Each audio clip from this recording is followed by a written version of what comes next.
I've waited probably 15 hours or so, and this is all quite firm, so I've taken the sticky tape off, and now I'm ready to have a good look and go, do I need to clean anything?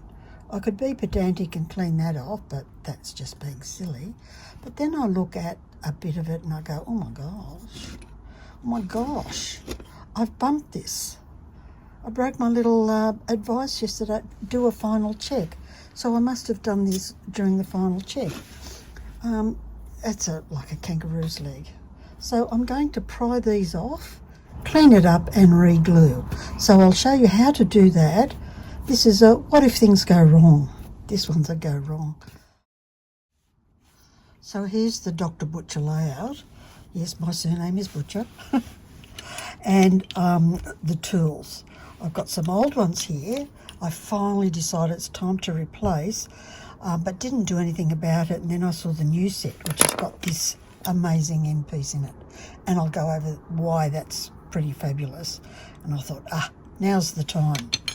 So these are quite blunt, bit manky looking, so I'll delegate those into the grouting queue because they'll be great for cleaning up as I grout, digging out holes and such. The rest, I'll go over them as I use them rather than do a blow by blow on each tool and have you all nod off. So this is a running repair. I very rarely need to do this, and I've never ever had a tile fall off when I'm grouting. So this is an unusual activity for me to be doing. What you need is a nice little prying tool. This one comes from the Scubies. It's really terrific. Can't afford them in Australia. They cost an arm and a leg to post nowadays. I got this, feels like decades ago, but when I very first started. Postage wasn't so bad then. And what's really good about it, and a screwdriver will probably do just as well, is that you can just nozzle it in under there, because this glue hasn't cured yet. So I can peel it off, so you can see how it's peeling off. Firm, but not set solid. If it was cured, it might break the tile.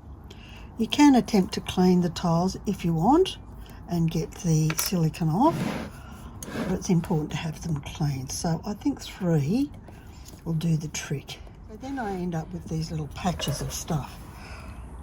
So what's really handy for that, and I'll get my new toolkit, is this blade. So I've tossed away my old one or sent it off to Groutland, and this is quite sharp, so be careful. It will cut through your backers if you're not careful. And then you can just slice it off. Oh, it's so good having a sharp tool. I'm amazed. And remember, we did seal this pot, so one of the things we're going to have to do as well here, we don't have to reseal it, but what I forgot to tell you was how to test if the pot needs sealing. And we'll do that in a second. So now I've got that all off, and every silicone, anything that you glue needs to be clean. So now I'll give it a good wipe with methylated spirits to clean it off. The real bonus about cleaning as you go is that you don't end up with a task that's like, it's the cleaning task before I grout. You get to grouting and then you don't have to really do any cleaning at all. So remembering our glue doesn't like any dirt, grease or grime. And look at that, all nice and clean. Now this is a sort of a construction type adhesive, waterproof and all that good stuff. So you can see that's really easy to clean up now. Why would I wait 4 weeks for it to be really difficult? And then I'll just re-glue those tiles. Now the other bits that you might, I don't really need to clean anything else off, but I'll show you what I will clean off is this bit here. Now you can use the same tool for that. I like a pick for in between things. So here I use a pick. So I sort of cut on that side, cut on that side. So that's the round part. And I always wondered why this dentals had these square ones. This is really good for then pulling it out. So you just work it out. because you don't want that to get in the way if you want to put something that sort of leans in there, and that'll prevent it. So I can clean that up as well. So that's ready for receiving more little flowers around. Now if it's a bit like sticky like that is, then get one of your, this one's a pointy one, it does the same job. It depends on what you're working with, which tools you're going to use. So with this one, these work really well. If you've got a soft backer, you need to go carefully if it's a nice sharp one. And when we want to clean around the edges here, and we definitely want to clean that, because I'll want to put something closer to that tile. You can do the same thing. You can cut it, slide it off. These tools are quite cheap, so you can get purpose-built ones. Then we've got this one here. Let's try this new square gadget. So this was what I got excited about at the end. I don't know if you can see it, is a right angle. So I can butt this against the tile and then scrape it off. Then I don't have to go further than I need to. Cleaned. Let's do another one over here so you can see it. Oops. It's just so handy. I really like it. Because all you need here, so I wouldn't bother cleaning that out, is whatever the grout space can do. So I know these tiles are 4 mil and my grout does 2 mil gaps. So the grout will fit in there, no problems. I've got a thicker grout line around here, so the grout line will actually be a bit of a feature. Okay, let's say I want to clean that out.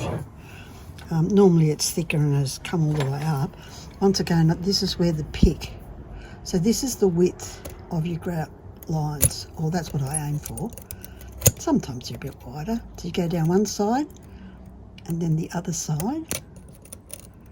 Sometimes these little flat backs have extra little sods of glass on it, and you can see it just comes out. Well, there's another. Let's do another one for good luck. Hopefully you can see this up really close. So I just go down one side so it sort of cuts through it without gouging holes in the terracotta pot. Oh, the kids are out from school. And then peel it away. How good is that? The other tool that comes in really handy, and I always have this one out as well, also for grouting, but not often for grouting, is that it's a little, it pushes around. So sometimes you just need to, and you'll work out as you do it which ones are best for the job. So different tools for working with crockery, different tools for working with these tiles, and I mostly use the pick when I'm working with stained glass. But either way, I still need them all. Happy cleaning. Clean as you go.